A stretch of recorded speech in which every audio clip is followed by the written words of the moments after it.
నమస్తే. ఇన్నాళ్ళు నన్ను సపోర్ట్ చేస్తూ, ఎంకరేజ్ చేస్తూ మీ ప్రేమని నాకు అందిస్తున్న ప్రతి ఒక్కరికి కృతజ్ఞతలు.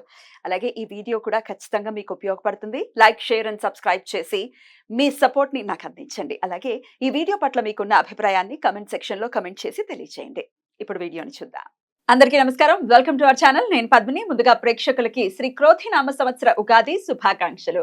ఉగాది అంటే ఖచ్చితంగా ఉగాది నుంచి మళ్ళీ వచ్చే ఉగాది వరకు మన రాశి ఎలా ఉంది, అది ఇచ్చేటటువంటి ఫలితాలు ఎలా ఉన్నాయి అనేది ఖచ్చితంగా చూసుకుంటాము. పంచాంగ శ్రవణం ఖచ్చితంగా ఉగాది నాడు చేస్తాము. అయితే ఈ సంవత్సరం కాలం పాటు కూడా ఈ క్రోధి నామ సంవత్సరం ద్వాదశ రాశులకి ఎలాంటి ఫలితాలను ఇవ్వబోతోందో మనకు తెలియచేయడానికి మనతో పాటు సిద్ధంగా ఉన్నారు వైదిక ఆస్ట్రాలజర్ అవినాష్ దాస్ గారు. మాట్లాడదాం. అవినాష్ గారు నమస్తే అండి. నమస్తే అండి. ఓం నమ శివాయ. ఓం నమో వెంకటేశాయ. ముందుగా మీకు ఉగాది శుభాకాంక్షలు. థ్యాంక్ యూ అండి. Thank you so much. Right. ఏంటి మీరు డిఫరెంట్ గా వేశారు ఇది? ఇది నార్త్ స్టైల్ అండి. కొంచెం మన ప్రేక్షకులు ఈజీగా అర్థం అవడానికి ఏ కన్ఫ్యూజన్ లేకుండా. రైట్. నార్త్ లో ఇలా వేస్తారు, మీరు ఈ స్టైల్లోనే చూస్తారా? అవునండి, ఈ స్టైల్లో చూస్తాను, సౌత్ లో చూస్తాను, నాకు అన్ని అర్థమవుతాయండి. ఇది ప్రేక్షకులు కొంచెం ఈజీగా అర్థమవుతుంది. లగ్నం మారదు, ఎప్పుడు లగ్నం ఓన్లీ ఇది ఈ ఇంట్లో పైన ఇల్లు అయితే ఉందో అదే లగ్నం. సో ఈజీగా అర్థమవుతుంది. సో ఈ క్రోధి నామ సంవత్సరం ఎలా ఉండబోతోంది, దేశకాలమాన పరిస్థితులు ఎలా ఉండబోతున్నాయి, ఎవరి చేత పాలింపబడుతున్నాం ఈ సంవత్సరం ఇత్యాది విషయాలు, అలాగే ద్వాదశ రాశి ఫలాలు కూడా మీ ద్వారా. ఈ సంవత్సరం ఎలా ఉండబోతుంది ముందు అది చెప్తానండి. ఈ సంవత్సరం రాజు అధిపతి కుజుడు కుజుడు చేత పాలించబడతాడు. కాబట్టి కుజుడు చేత రీఫార్మ్స్ ఉంటాయి. అది కాకుండా మన భారతదేశానికి ఈసారి ఏప్రిల్ 25న కుజ దశ మొదలవుతుంది. కాబట్టి కుజ దశ ఇంప్లికేషన్స్ ఉంటాయి. కుజ దశ ఇంప్లికేషన్స్ ఏంటంటే, ఫస్ట్ రియల్ ఎస్టేట్లో రెగ్యులేషన్ జరుగుతుంది. ఇప్పుడు దాకా మనం చూసాము, అడ్వాన్స్ ఇస్తాము, తర్వాత మన చేతికి ఫ్లాట్ రాదు. అవన్నీ ఇప్పటి నుంచి ఉండవు. చాలా జాగ్రత్తగా ప్రతిదీ రెగ్యులేషన్తో జరుగుతుంది. మన మినిమం ఒక గ్యారంటీ ఉంటుంది, మీ ఫ్లాట్ మీ చేతిలోకి వస్తుంది. గవర్నమెంట్ చేతిలోకి రియల్ ఎస్టేట్ని తీసుకోబోతుంది.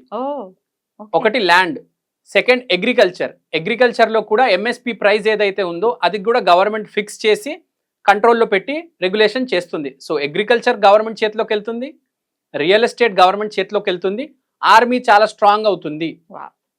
ఆర్మీ అనేది కుజుడితో కంట్రోల్ అవుతుంది కాబట్టి ఆర్మీ కూడా చాలా స్ట్రాంగ్ రూలర్షిప్ ఉంటుంది ఈ సంవత్సరం. అది కాకుండా ఈసారి భారతదేశం హిందూ రాష్ట్రం అయి తీరుతుంది. ఇది కంపల్సరీ, దీన్ని ఎవరు ఆపలేరు. భారతదేశం హిందూ రాష్ట్రం అవ్వటం ఏమిటి? ఈసారి కుజుడు ఉన్నాడు అధిపతి కాబట్టి సనాతన ధర్మం ఒక విశిష్టత మొత్తం భారతదేశం ఉంటుంది. అంటే ఆధిపత్యం ఖచ్చితంగా ఎలాగో ఉంది, ఎందుకంటే మనం మెజారిటీ హైందవులే ఉన్నారు కాబట్టి హైందవం చాలా అద్భుతంగా ముందుకు వెళ్తుంది అని చెప్తూ. హైందవం చాలా అద్భుతంగా ముందుకు వెళ్తుంది. కొన్ని మత ఘర్షణలు కూడా జరుగుతాయి. ఇంకో పాయింట్ చాలా ఇంపార్టెంట్, ట్రాఫిక్ రూల్స్ మారబోతున్నాయి. చాలా సీరియస్ గా ట్రాఫిక్ రూల్స్ ఇంప్లిమెంట్ చేయబోతున్నారు. ఇప్పుడు లాగా ట్రాఫిక్ రూల్స్ ఉండవు, హైవే మీద యాక్సిడెంట్స్ ఉండవు. చాలా నీట్ గా కంట్రోల్ చేస్తారు. మొత్తం రోడ్డు మీద మీరు రాంగ్ రూట్ వెళ్ళినా ఫైన్ భారీగా వేస్తారు. హెల్మెట్ లేకపోయినా రూల్స్ అన్ని మారబోతున్నాయి. దుబాయ్ లో ట్రాఫిక్ కంట్రోల్ ఎంత సీరియస్ గా ఉంటది, ఇక్కడ ట్రాఫిక్ అంత సీరియస్ గా చేయబోతున్నారు. ల్యాండ్ రేట్స్ కూడా కొద్దిగా పెరిగే అవకాశం ఉంది. ప్లస్ ల్యాండ్ రెగ్యులేట్ చేస్తారు.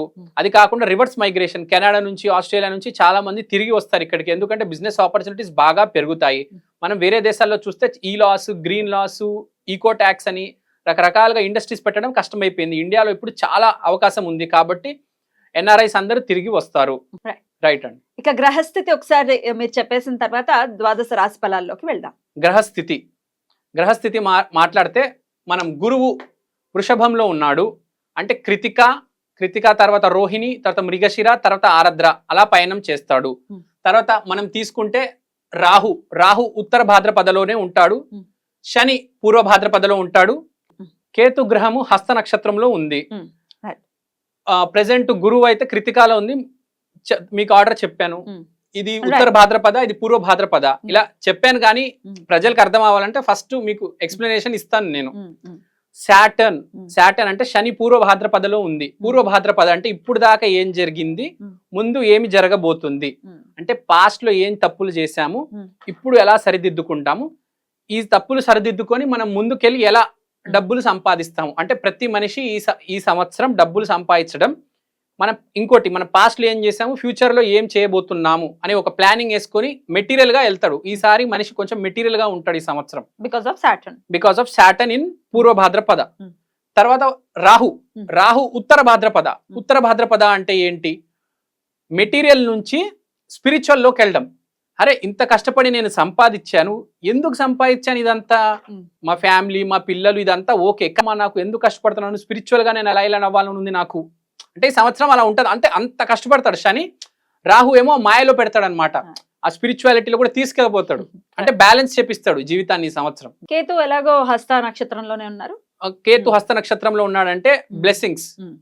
So blessings are very important for this year. ఈ సంవత్సరం బ్లెస్సింగ్స్ తీసుకొని వెళ్తే మనం చాలా మంచిది. ఓన్లీ కష్టపడితే కాదు, దాంతో పాటు బ్లెస్సింగ్స్ కూడా ఉండాలి. సో గురువు కృతిక నుంచి రోహిణి నుంచి మనం మృగశిర, తర్వాత ఆరద్ర.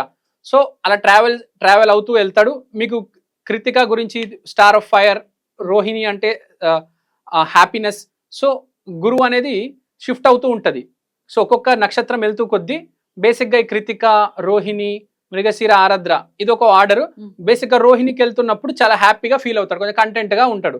మిగతా అన్ని మీకు తెలిసిన ఇంకా మనం కష్టపడుతున్నాం కాబట్టి అది సపోర్ట్ చేస్తూ ఉంటది మనకు, కృతిక గాని మృగశిర గాని ఆరద్ర గాని. రైట్, ఇది గ్రహస్థితి. ఇప్పుడు ద్వాదశ రాశి ఫలాలు చూద్దామండి.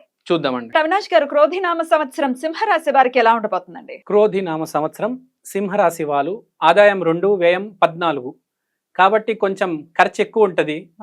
₹2 ఖర్చు పెట్టే చోట ₹14 ఖర్చు పెట్టాల్సి వస్తుంది. కేతువు 2వ ఇంట్లో ఉన్నాడు, రాహు 8వ ఇంట్లో ఉన్నాడు, గురువు గారు 10వ ఇంట్లో ఉన్నారు, శని 7వ ఇంట్లో ఉన్నారు.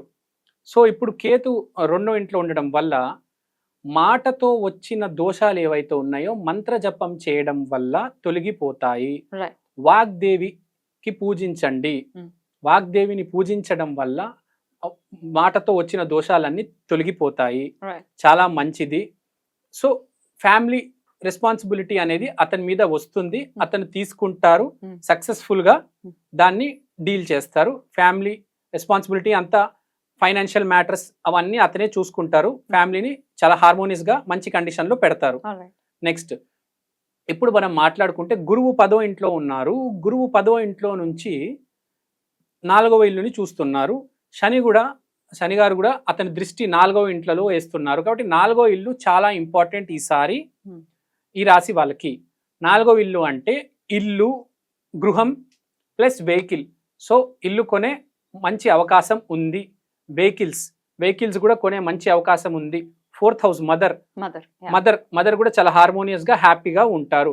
So family matters, family responsibilities తీసుకొని దానివల్ల వాళ్ళ మదర్ చాలా హ్యాపీగా ఉంటారు. వాళ్ళ మదర్కి చాలా మంచి సంవత్సరం. వాళ్ళు మంచి కొత్త ఇల్లు కొనే అవకాశం ఉంది. మంచి ఇల్లు కొంటారు, అది చాలా బాగా కలిసి వస్తుంది వాళ్ళకి, తరతరాలు కలిసి వచ్చే ఇల్లు అది. సో వెహికల్స్ కూడా కొంటారు ఈసారి వాళ్ళు. ఒక రకంగా చెప్పాలంటే ఈ రాశి వారికి, సింహరాశి వాళ్ళకి చాలా అదృష్ట సంవత్సరం ఇది. ఎందుకంటే ఇల్లు వస్తుంది, వాహనం వస్తుంది. ఇల్లు యోగం, వాహన యోగం ఎవరికి పడితే వాళ్ళకి రాదు. ఈసారి సింహరాశికి వచ్చింది, చాలా మంచి యోగము. అలా కాకుండా వీళ్ళ వాకు కూడా చాలా స్పిరిచువల్ గా ఉంటుంది.